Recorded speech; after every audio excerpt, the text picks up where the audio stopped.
إن عدة الشهور عند الله 12 شهرا في كتاب الله يوم خلق السماوات والأرض منها 4 حرم আল্লাহ পাক রব্বুল আলামিন পবিত্র কালামে পাকের ভিতরে বলেন, নিশ্চয় আমি আল্লাহ এই পৃথিবী যেদিন সৃষ্টি করেছি সেই দিন থেকে অনুযায়ী মাস সমূহের গণনা আমার কাছে 12 মাস। আর এই মাসের ভিতরে আমি আল্লাহ রব্বুল আলামিন সম্মানিত করেছি 4টা। 1 নম্বর হচ্ছে 1 নম্বর হলো জিলকাদ, 2 নম্বর হচ্ছে জিলহজ, 3 নম্বর হচ্ছে মুহররম, আর 4 নম্বর হচ্ছে রজব। এই 4টি মাসের কথা আল্লাহ রাব্বুল আলামিন কালামুল্লাহ শরীফের ভিতরে বলেন যে 4টি মাস আমি আল্লাহর কাছে আসমান জমিন এবং সৃষ্টি করার পরে এই 4টি মাস আমি সম্মানিত করে ঘোষণা দিয়েছি। সুবহানাল্লাহ। প্রিয় হাজির, আমার বন্ধুগণ, আমার আল্লাহ পাক রব্বুল আলামিন এই 4টি মাসের ভিতরে সবচাইতে আল্লাহর কাছে দামি মাস, দামি দিন হলো এই জিলহজ মাস। সুবহানাল্লাহ। জিলহজ মাসের এত দাম কেন? এই জিলহজ মাসের ভিতরে আল্লাহ পাক রব্বুল আলামিন 2টি সবচাইতে বড় দিন, বড় ইবাদত আল্লাহ তাআলা রেখেছেন। তার ভিতরে একটা হলো কুরবানি আর একটা হলো হজ, আরাফার দিন। চিল্লায় সুবহানাল্লাহ।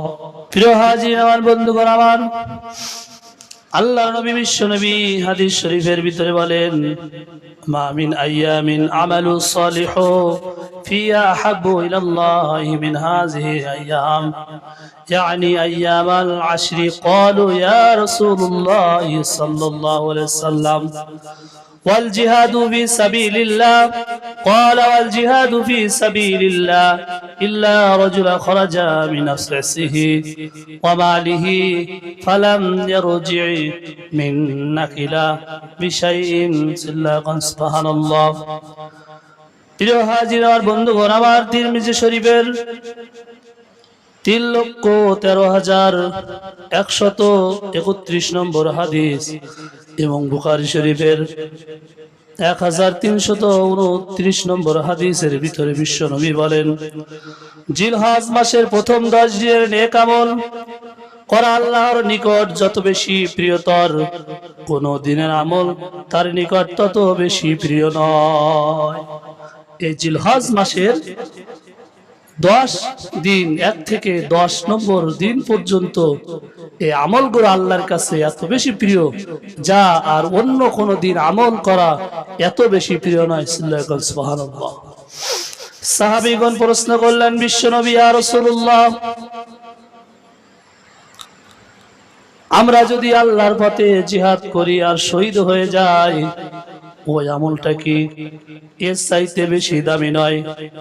জনাব মুহাম্মদ রাসূলুল্লাহ জানান, না না সাবিরা, ওই আমলটাও আল্লাহর কাছে এই মাসের চাইতে প্রিয় নয়। চিল্লায় সুবহানাল্লাহ।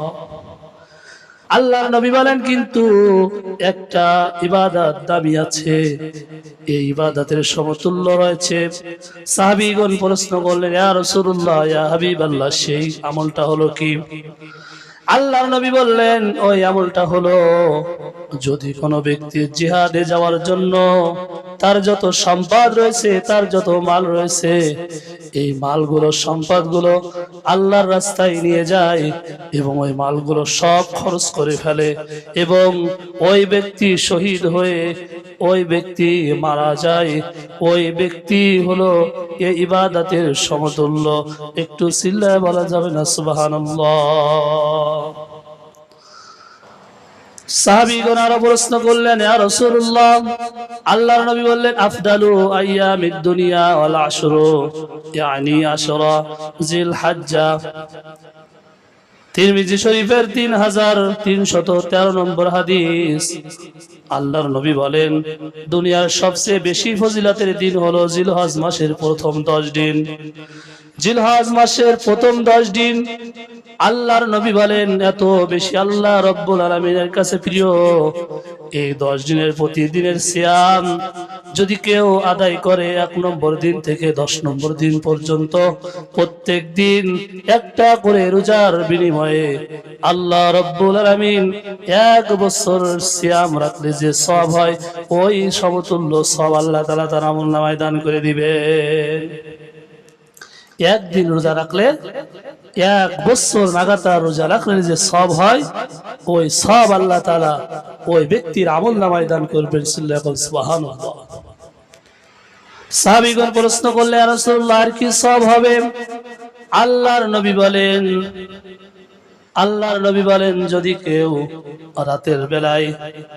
রাতের বেলায় যদি কেউ কিয়ামুল লাইল যদি কেউ নামাজ আদায় করে, ওই রাতের নামাজ একাক রাতের নামাজ লাইলাতুল কদরের নামাজের সমতুল্য সওয়াব আল্লাহ তাআলা দান করবে। একাক রাতের ইবাদত, জিলহজ মাসের একাক রাত আল্লাহর কাছে ইবাদত করা হলো লাইলাতুল কদরের নামাজ আদায় করলে যে সওয়াব আল্লাহ তাআলা দান করেন ওই সমতুল্য সওয়াব ওই ব্যক্তির আমলনামায় দান করবেন। সুবহানাল্লাহ।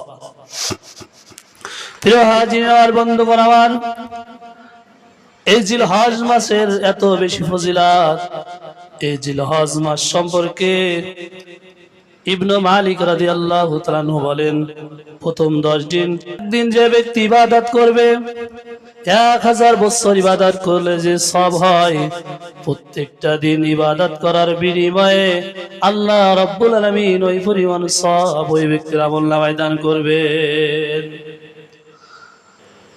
আর সর্বশেষ দিন হলো আরাফার দিন।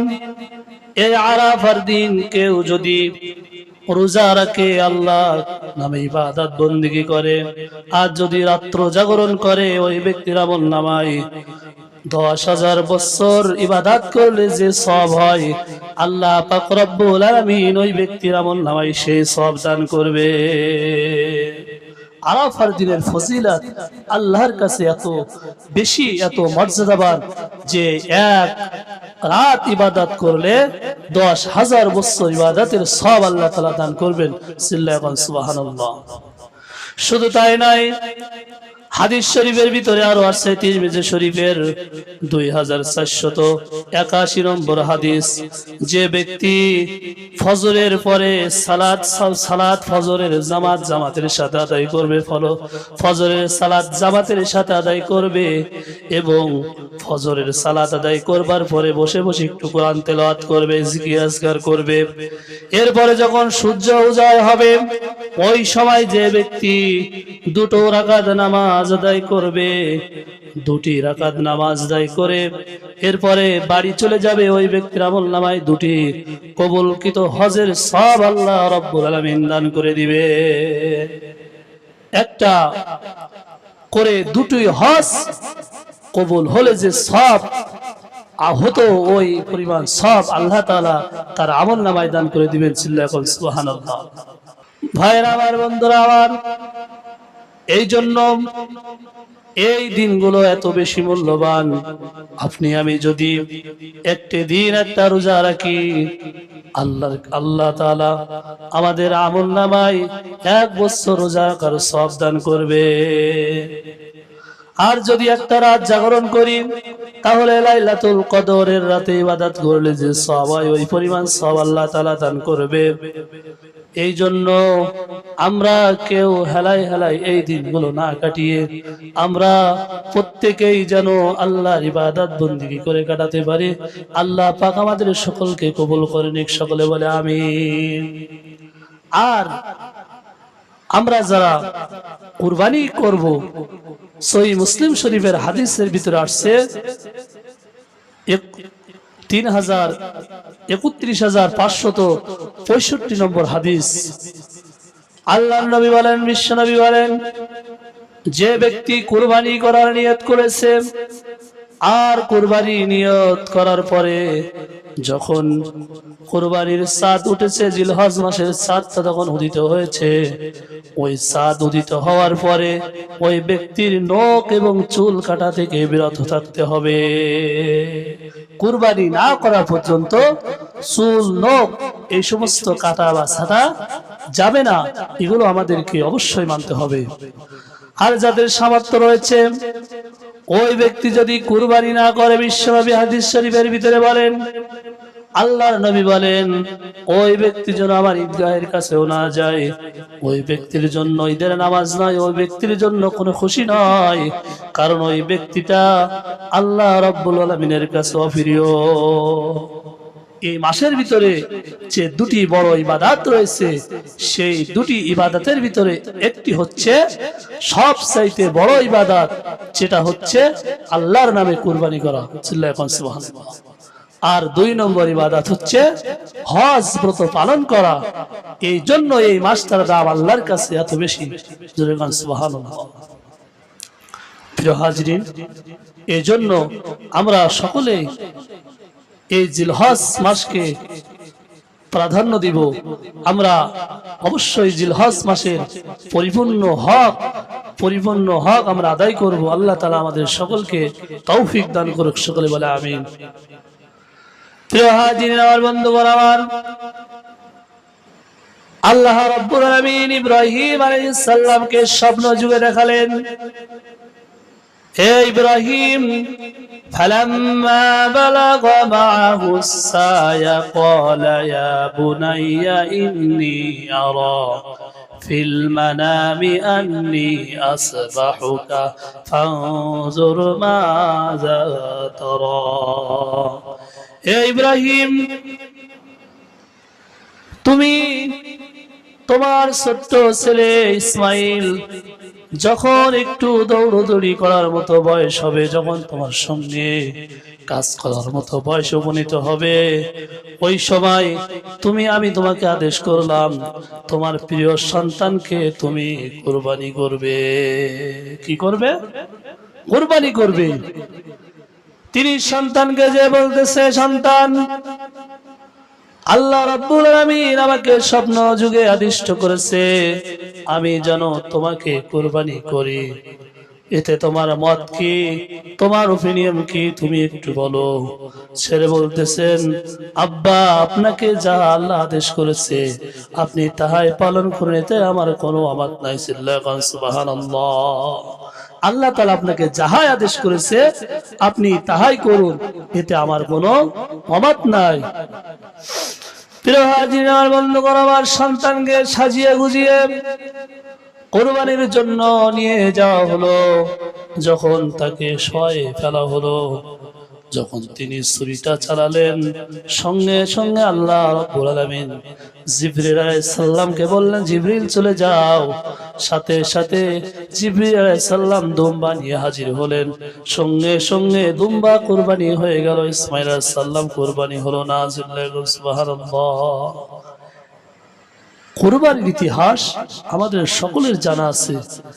এই কুরবানি আল্লাহর পক্ষ থেকে এসেছে।